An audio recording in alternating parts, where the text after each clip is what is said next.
रमजान के मुबारक महीने के साथ साथ गर्मी का मौसम भी तकरीबन शुरू हो चुका है और गर्मी के साथ साथ गर्मियों के फलों का भी आगाज हो चुका है और मौसम गर्मा के फल मार्केट में आ चुके हैं, जिनमें से एक फल तरबूज भी है, जिसको हर कोई रमजान के महीने में इफ्तार के साथ खाना पसंद करता है। यानी मौसम गर्मा के रमजान में लोग तरबूज को खाना पसंद करते हैं।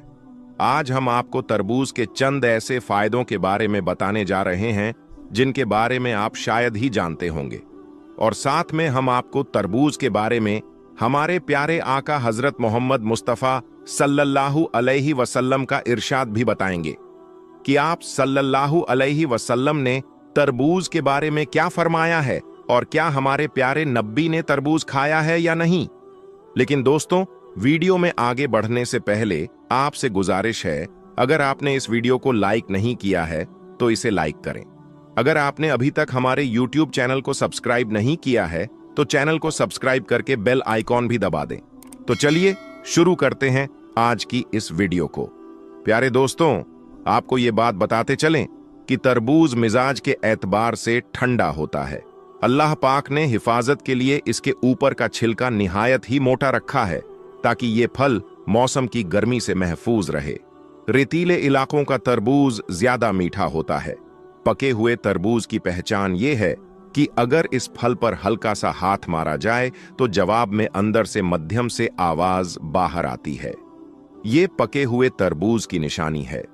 दोस्तों, तरबूज को खाने का बेहतरीन तरीका यह है कि तरबूज को बाजार से हमेशा साबुत खरीद कर लाएं और ठंडा करके काट लें और इस पर काला नमक छिड़क कर इस्तेमाल किया जाए। इससे ये जल्द हजम हो जाएगा और कोई नुकसान भी नहीं देगा। तरबूज खाना खाने के 2 घंटे के बाद खाएं और खाने के बाद तकरीबन 2 घंटे तक पानी या कोई और चीज इस्तेमाल करने से बचें। दोस्तों, आप ये जानकर हैरान होंगे कि जिगर के मर्ज में तरबूज की अहमियत बहुत ज्यादा है। जिगर का ठीक तौर पर काम ना करना, जिगर का बढ़ जाना, जिगर में गर्मी का पैदा हो जाना, यरकान जैसे मूजी मर्ज में रंग का जर्द हो जाना, जिस्म का गर्म रहना और हाथ पांव में से गर्मी का सेक निकलना, इन तमाम अमराज में तरबूज के 250 ml जूस में 50 ml सिरका मिलाकर दिन में 2 से 3 मर्तबा नोश करने से, यानी दिन में 2 से 3 मर्तबा पीने से बहुत फायदा होता है। इसी तरह से जिन लोगों का खून गाढ़ा हो गया हो और वो ब्लड प्रेशर की शिकायत में मुब्तिला हैं, तो उनके लिए तरबूज अपने मिजाज की वजह से बहुत फायदेमंद साबित होता है। तरबूज का इस्तेमाल खून की हिद्दत को खत्म करता है। दिल के तेज धड़कने, सर चकराने, बढ़े हुए ब्लड प्रेशर को नॉर्मल करने में बहुत फायदेमंद है। प्यारे दोस्तों, तरबूज पेशाब की जलन और रुकावट में भी बेहद मुफीद है।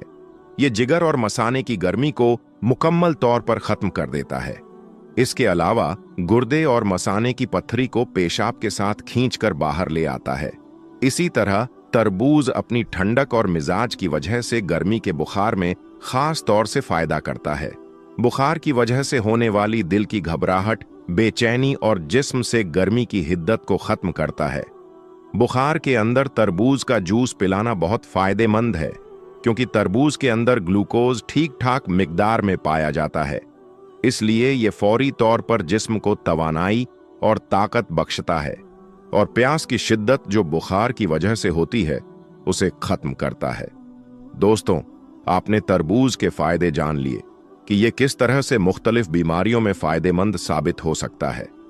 इसलिए आप अपनी इफ्तारी में तरबूज का इस्तेमाल कर सकते हैं, लेकिन ज्यादा इस्तेमाल करने से परहेज करें।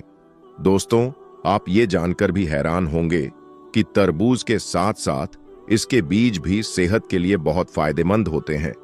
डॉक्टर्स के मुताबिक इन बीजों में गिजाई अज्जा के साथ साथ मुख्तलिफ सेहत बख्श फायदे भी हैं। डॉक्टर्स के मुताबिक तरबूज के बीज प्रोटीन से मालामाल होते हैं। इसके बीजों में phosphorus, iron, potassium, sodium, copper, magnesium और जिंक शामिल होते हैं। इसलिए जब भी आप तरबूज खाएं तो उसे बीजों सहित खाएं। इससे आपको प्रोटीन की बाफर मिकदार मिल सकती है। बहुत से लोग ऐसे होते हैं जो तरबूज को बिना बीजों के खाते हैं, तो हमें चाहिए कि हम तरबूज को बीजों समेत खाएं। प्यारे दोस्तों, जहां तक बात है हमारे प्यारे नबी हजरत मोहम्मद मुस्तफ़ा सल्लल्लाहु अलैहि वसल्लम ने तरबूज नोश फरमाया है या नहीं? तो हदीस पाक में ये बात मिलती है कि हमारे प्यारे नबी हुजूर पाक सल्लल्लाहु अलैहि वसल्लम ने तरबूज को खजूर के साथ तनावुल फरमाया है और इसको खजूर के साथ मिलाकर खाने को पसंद फरमाया है। खजूर का मिजाज गर्म होता है और तरबूज का मिजाज ठंडा होता है। इस तरह से जिस्म में एहतिराल पैदा होता है। अब्बू दाऊद में है, हजरत आयशा सिद्दीका रजी अल्लाहु ताला अन्हा से रिवायत है कि हमारे प्यारे नबी हुजूर पाक सल्लल्लाहु अलैहि वसल्लम तरबूज और खजूर को मिलाकर खाते और फरमाते, हम इस खजूर की गर्मी को इस तरबूज की ठंडक के साथ, इस तरबूज की ठंडक को इस खजूर की गर्मी के साथ तोड़ते हैं। तो दोस्तों, अगर आप भी इफ्तारी में तरबूज खाते हैं तो इस सुन्नत पर जरूर अमल करें, यानी तरबूज को खजूर के साथ मिलाकर खाएं। इससे जिस्म को भी फायदा होगा और सुन्नत पर भी अमल हो जाएगा। प्यारे दोस्तों, हुजूर पाक सल्लल्लाहु अलैहि वसल्लम से कई तरह के फल खाना मनकूल है। हमारे प्यारे नबी हजरत मोहम्मद मुस्तफ़ा सल्लल्लाहु अलैहि वसल्लम को खजूर में अजवा खजूर बहुत पसंद थी। हजरत साद बिन वक्कास कहते हैं कि रसूलुल्लाह सल्लल्लाहु अलैहि वसल्लम ने इरशाद फरमाया, जो शख्स हर रोज सुबह के वक्त 7 अजवा खजूरें खा लिया करें तो उस दिन उसे जहर और जादू नुकसान नहीं पहुंचा सकेगा। हमारे प्यारे नबी हजरत मोहम्मद सल्लल्लाहु अलैहि वसल्लम से खजूर के साथ दूसरी चीजें मिलाकर खाना भी मरवी है, जैसे कि खजूर और मक्खन, खजूर और खरबूजा, खजूर और तरबूज, खजूर और ककड़ी। हुजूर सल्लल्लाहु अलैहि वसल्लम ने खजूर को बेहद पसंद फरमाया है। आप सल्लल्लाहु अलैहि वसल्लम इसी से रोजा इफ्तार करने को पसंद फरमाते। आप सल्लल्लाहु अलैहि वसल्लम ने इरशाद फरमाया, खजूर में हर बीमारी की शिफा है। दोस्तों, मुसलमान खजूर से रोजा इफ्तार करने को तरजीह देते हैं क्योंकि ये हमारे प्यारे नबी का पसंदीदा फल और सुन्नत है। खजूर रमजान में इस्तेमाल होने वाला सबसे पसंदीदा फल है और इसका इस्तेमाल रमजानुल मुबारक के महीने में कसरत से किया जाता है। आप सल्लल्लाहु अलैहि वसल्लम ने न सिर्फ इफ्तारी में बल्कि सहरी में भी खजूर तनावुल फरमाई और फरमाया, मुसलमानों के लिए सहरी का बेहतरीन खाना खजूर है। दोस्तों, अब हम आपको बताएंगे कि जो लोग रमजानुल मुबारक के महीने में सहरी करके सो जाते हैं उनके साथ क्या होता है। यकीन मानिए दोस्तों, आप ये जानकर बहुत हैरान हो जाएंगे। तो चलिए जानते हैं कि उनके साथ क्या होता है। दोस्तों, रमजानुल मुबारक पूरी अजमतों और बरकतों के साथ चल रहा है और इस महीने में हमारी नौजवान नस्ल बरकत हासिल करने के बजाय इसका उल्टा इनकी ये आदत बन चुकी है कि वो सारी रात जागते हैं। कोई क्रिकेट जैसे खेल में मसरूफ होता है तो कोई मोबाइल में मूवीज वगैरह देखने में मसरूफ होता है। और इसी तरह से जब सहरी का वक्त हो जाता है तो ये लोग सहरी करके रोजा रखते हैं और नमाज फज्र अदा करके सो जाते हैं। तो दोस्तों, जो लोग सहरी के बाद सो जाते हैं वो हजरत अली रजी अल्लाहु ताला अन्हु का ये बयान जरूर सुने। हजरत आयशा रजी अल्लाहु ताला अन्हा का ये मशहूर रिवायत है कि जब मुअज्जिन फजर की अजान देकर खामोश हो जाता और सूरज तुल्लू हो जाता, यानी कि सूरज की रोशनी फैलने लगती, तो आप सल्लल्लाहु अलैहि वसल्लम खड़े हो जाते और 2 रकात फजर की सुन्नत अदा करते। उसके बाद अपनी दाहिनी करवट पर लेट जाते। यहां तक कि मुअज्जिन इकामत कहने की इजाजत हासिल करने के लिए आप सल्लल्लाहु अलैहि वसल्लम के पास आते तो आप सल्लल्लाहु अलैहि वसल्लम नमाज पढ़ने के लिए मस्जिद में तशरीफ ले जाते। हजरत उस्मान रजी अल्लाहु ताला अन्हु से मरवी है कि आप सल्लल्लाहु अलैहि वसल्लम ने फरमाया कि फजर की नमाज के बाद सूरज निकलने तक जिक्र खुदा में लगे रहने से रिज्क में बरकत होती है। हजरत फातिमा रजी अल्लाहु ताला अन्हा बयान करती है कि मैं सुबह के वक्त सोई हुई थी कि नबी करीम सल्लल्लाहु अलैहि वसल्लम मेरे पास से गुजरे तो आप सल्लल्लाहु अलैहि वसल्लम मुझे पांव से हिलाए और फरमाया, बेटी उठो और अपने रब की तरफ से रिज्क की तकसीम में शामिल हो जाओ और लापरवाह लोगों की आदत ना अपनाओ। अल्लाह ताला सुबह सादिक से लेकर सूरज निकलने तक लोगों का रिज्क तकसीम करता है। हजरत अनस बिन मालिक रजी अल्लाहु ताला अन्हु से रिवायत है कि रिज्क हासिल करने के लिए सुबह सादिक से लेकर सूरज निकलने तक मत सोया करो। हजरत अंस रजी अल्लाह ताला अन्हु से इसकी वजह पूछी गई तो फरमाया उस वक्त 70 मर्तबा तस्बीह अस्तगफार करने से रोजी में बरकत होती है। हजरत अली रजी अल्लाह ताला अन्हु की जमीन की सतह पर किए जाने वाले 3 काम की वजह से जमीन अपनी तकलीफ का इजहार करती है। नंबर 1, किसी का नाहक खून बहाने से। नंबर 2, वो गुस्ल जो जिना जैसे बुरे काम के बाद किया जाता है। नंबर 3, सूरज निकलने से पहले सोने से। हजरत अब्बू वैल फरमाते हैं, हम सुबह की नमाज पढ़ने के बाद हजरत अब्दुल्लाह बिन मसूद रजी अल्लाह ताला अन्हु की तरफ गए, दरवाजे से सलाम किया तो उन्होंने हमें इजाजत दे दी। मगर हम थोड़ी देर दरवाजे के पास ठहरे रहे तो वहां एक बांधी आई और उसने कहा, तुम अंदर क्यों नहीं दाखिल हो रहे हो? फिर हम अंदर दाखिल हुए तो देखा हजरत अब्दुल्लाह बैठे तस्बीह कर रहे हैं। उन्होंने फरमाया, तुम्हें किस चीज ने अंदर आने से रोका है जबकि तुम्हें इजाजत दे दी गई थी? तो हमने कहा, हजरत कोई बात नहीं है, सिवाय इसके कि हमने ख्याल किया कि शायद घर वालों में से कोई सो रहा हो। इस पर हजरत अब्दुल्लाह ने फरमाया, तुमने इब्ने उम्मे आदम के घर वालों के बारे में गफलत का गुमान किया। रावी कहते हैं, फिर हजरत अब्दुल्लाह ने तस्बीह पढ़ना शुरू कर दी, यहां तक ख्याल हुआ कि सूरज निकल गया है। तो बांदी से फरमाया, देखो क्या सूरज निकल आया है। बहुत से रिवायत में है कि अल्लाह पाक सुबह सादिक से लेकर सूरज निकलने तक मखलूक के लिए रिज्क तकसीम करता है, यानी वो लोग जो इस पूरे वक्त में गाफिल रहते हैं यानी कि सोए रहते हैं तो रिज्क की बरकत से महरूम हो जाते हैं। और इस हदीस से मालूम होता है कि सुबह सादिक से लेकर सूरज निकलने तक रिज्क की तकसीम होती है और इस वक्त सोना लापरवाह लोगों का रवैया है। नबी करीम सल्लल्लाहु अलैहि वसल्लम और सहाबा इकराम रजी अल्लाह ताला अन्हु का तरीका ये था कि जब फज्र की नमाज पढ़ लेते तो सूरज निकलने तक अपनी जगह पर बैठे ही रहते और जिक्र अस्कार में लगे रहते थे। उस वक्त जिक्र इलाही में मसरूफ रहने से रिज्क में बरकत होती है और हमारे मुआशरे में रातों को जागना ट्रेंड बना लिया गया है।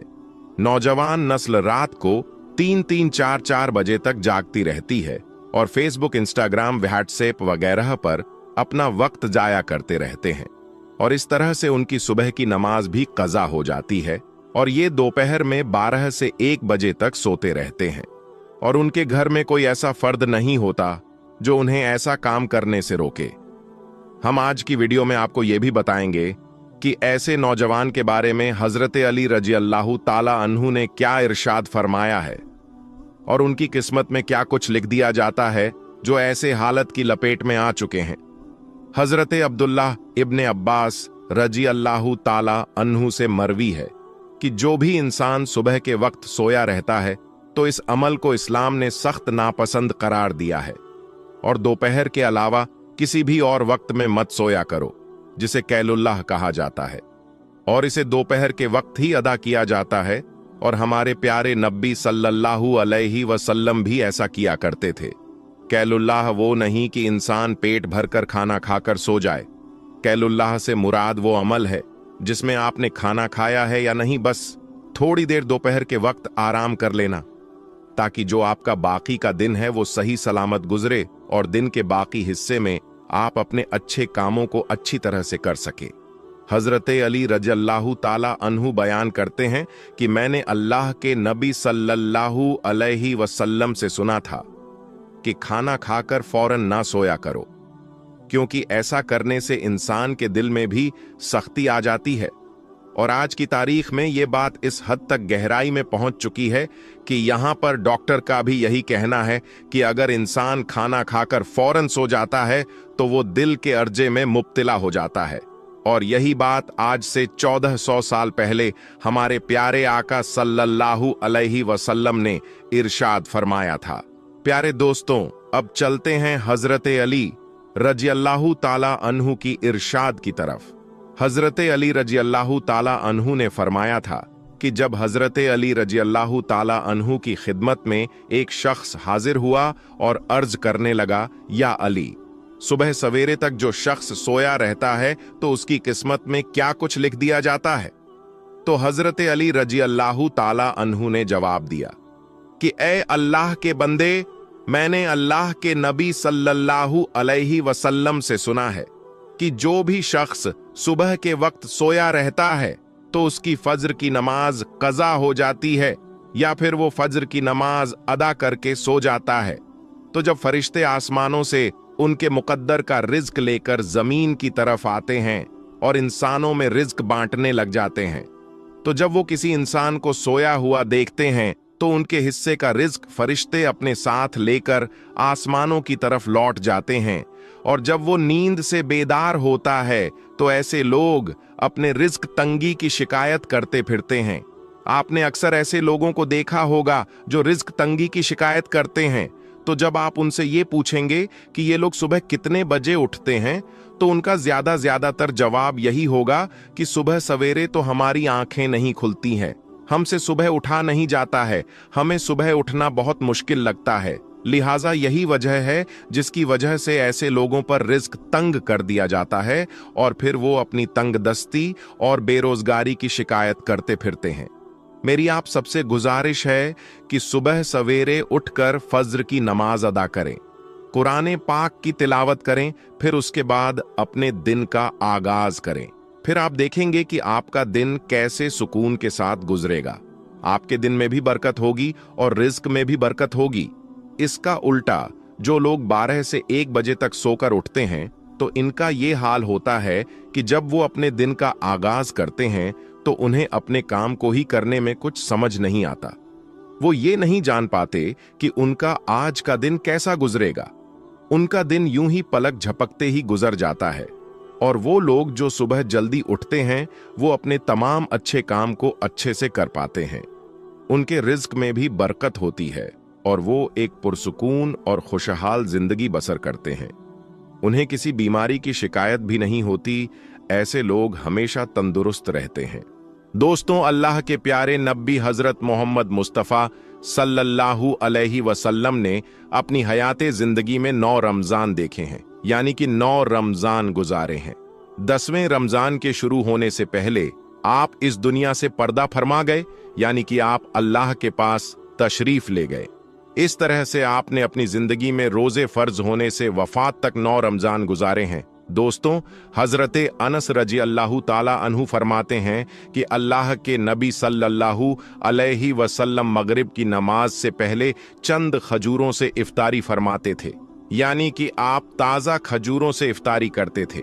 अगर ताज़ा खजूर ना मिलते तो फिर आप खुश्क खजूर से, यानी कि सूखे खजूर से इफ्तारी फरमाते।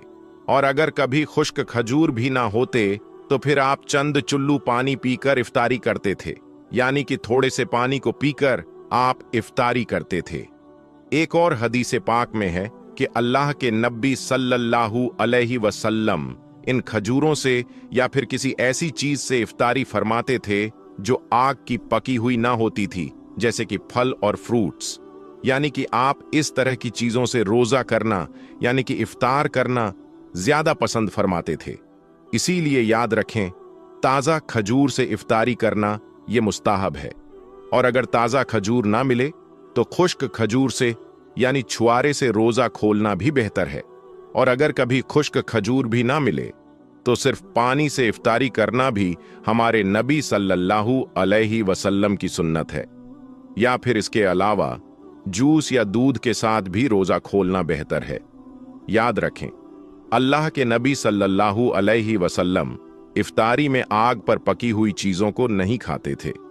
इसका मतलब ये नहीं कि इसके लिए आपने मना फरमाया है, बल्कि इसके बारे में आपने इरशाद फरमाया है कि इफ्तारी में आग की पकी हुई चीजों को खाने से पेट को नुकसान पहुंचता है, मादे को नुकसान पहुंचता है।